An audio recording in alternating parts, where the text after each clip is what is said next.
let's predict up until our bye week. I'll go first. I'll say what I think the Bengals could potentially be up until our bye week.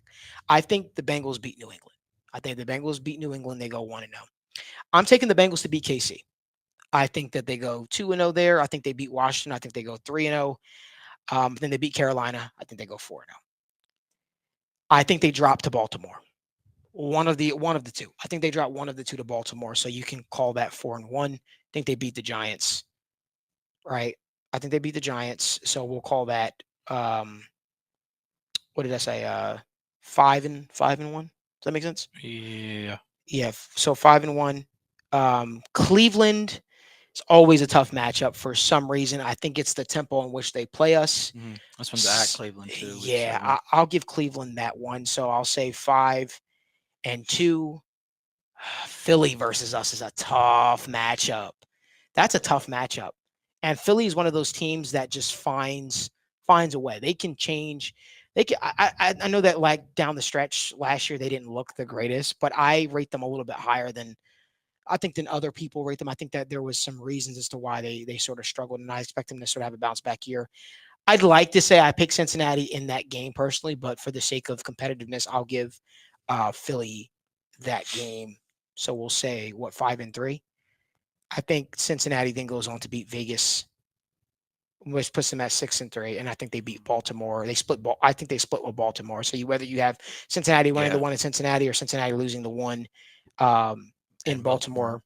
Baltimore, I think that they go and 7-4. 7-4. Yeah, I like that. And I don't know how I feel about the Chargers matchup right now. Hardman, what are your thoughts?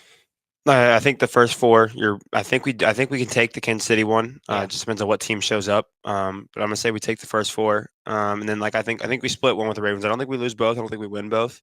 The Giants. I think it'll be a close game. I do think Sunday Night Football for some reason, but I think we win. I do think we lose to the Browns. I think we beat the Eagles. I think we take one from the Eagles at Yeah. home. Yeah. I just think Joe Burrow stays healthy. The team stays healthy. We're ready by week 8. I think we knock off the Eagles, beat the Raiders, and like we said, we split. And then I think we beat the Chargers. I think Jim Harbaugh's a good coach. I think it's gonna take him a little bit to get settled down. He's gonna be good, dude. I'm not saying this because I want to say he's gonna be good. Like trust me, he'll have him to the playoffs soon, but not this year. I think we win that one. So what was that? I think we lose. So I'm rating him 1, too 2, highly right now. Yes. Okay. So let's say yes. 8-3, 9-2 is the ceiling. Okay. All right. All right. Yeah, usually I'm the one who's usually pretty conservative, right? I'm usually trying to take the middle of the road, the Always. middle of the bell chart distribution there. Yeah, I'm kind of feeling 8-3, and I feel like I you're like that looking from at. you. I feel like that's a good start where you're, like you said, probably splitting those division games with Baltimore. I'm going to say that you do the same probably with Cleveland, and playing at Cleveland in the start of the season is probably my tiebreaker there for that being the loss of that I anticipate. But the reason I say 8-3 and not 7-4 is because of what the other Evan here said. I agree that the Chargers are going to be good in the future. You have a franchise quarterback. You have some good young talent. You have a good coach. I still think you're going to have to reshape that roster a little bit. We mentioned that Khalil Mack, Bosa, both pushing 30, a lot of injuries, a lot of miles. Obviously, Derwin James has dealt with a lot of injuries. We know the cornerback room has been in flux where Christian Fulton is starting for them this upcoming season.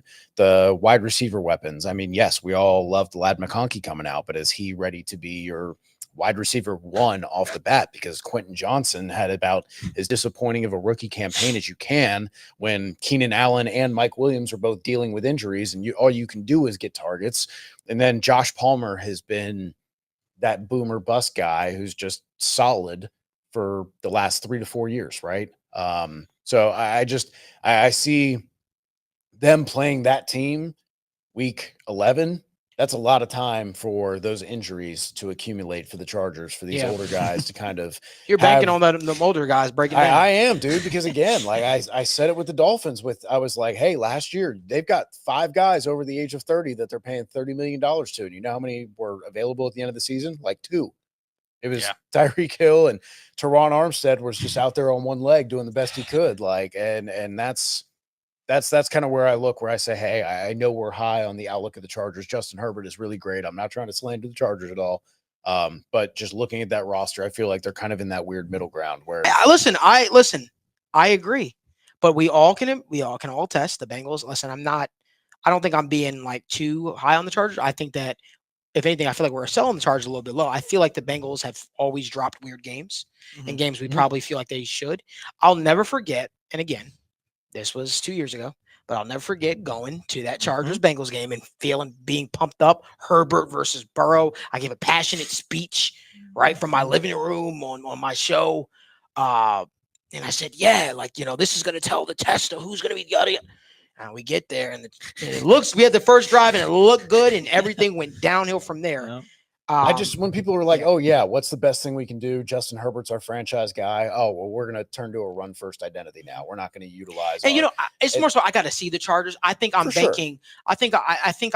I personally like the team. I like Harbaugh. I like all these guys. I like the team. I love the jerseys. Yep. But again, I come back to I look at the wide receivers and I go Josh Palmer, Quentin Johnson, Lab McConkey. I love Lab McConkey, but you're not like winning a game because of Lab McConkey right 100%. Now. Like so we're going to be a smash mouth John Harbaugh, run the ball down your throat. Okay, well, J.K. Dobbins is going to be that guy, right? The guy who's been as much of a glass cannon as anybody in the NFL. And I don't want to die on the Chargers hill because I don't want people to be like come back to this and be like, "Hey, you told you the Bengals are going to win." Like, what is the offense though? Like, what's the offense? Exactly, but that's the thing. We don't know because we have not seen it just yet. I'm just saying.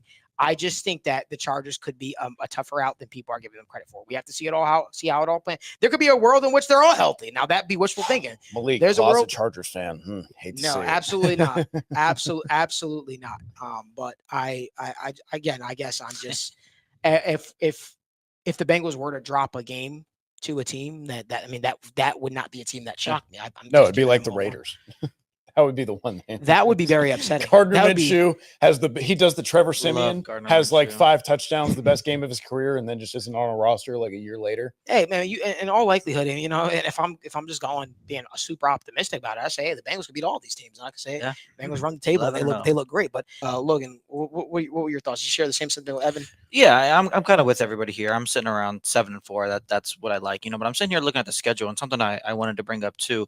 We talked about the Week 12 bye and some of these Thursday night primetime games.